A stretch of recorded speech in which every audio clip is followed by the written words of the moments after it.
first movie. It's so good. Like, I cannot believe how legitimately, like, good Blood and Honey 2 is. The first one, which came out last year, you know, it was a cheaply made, like, craptacular kind of horror movie. And I considered making this one a craptacular horror review because I kind of figured it would be the same. But it's not. It is just leagues above the first one. Pooh brings in more from the 100-acre wood to the party. Not only is Piglet back after dying in the first movie, but Owl and Tigger join the party.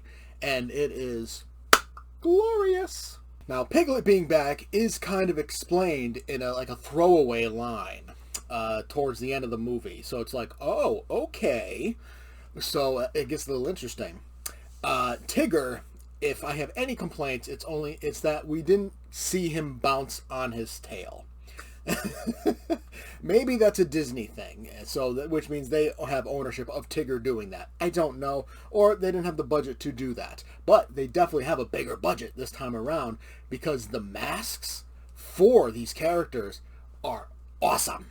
Because in the first Blood and Honey, the Winnie the Pooh mask was just obviously just some cheaply made mask. It's whatever they could find that kind of looked like Pooh Bear.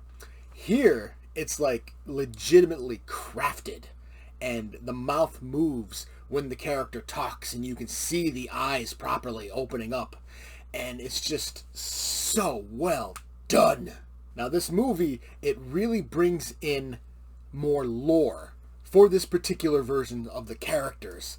We get more backstory for Pooh and Christopher Robin, and the twist of who Pooh is. Like, my jaw fucking dropped. It's so dark. Like, it is so dark.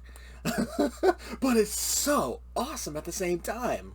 And honestly, the best thing about this is knowing that we're getting an entire shared universe, the Poohniverse, as it's been called. You know, Pooh and his friends, Bambi, Pinocchio, Robin Hood, the Mad Hatter. And there was a special introduction from the filmmakers before the movie where they said that there's more characters that they haven't even announced. And they showed a clip of Bambi, which was... I can't wait for the Bambi movie.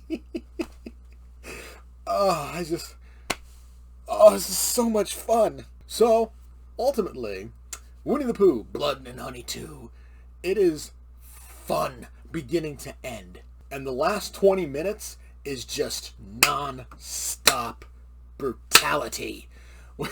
When Pooh and Tigger just go on an absolute rampage at a rave. And Tigger says possibly one of the best lines I've ever heard.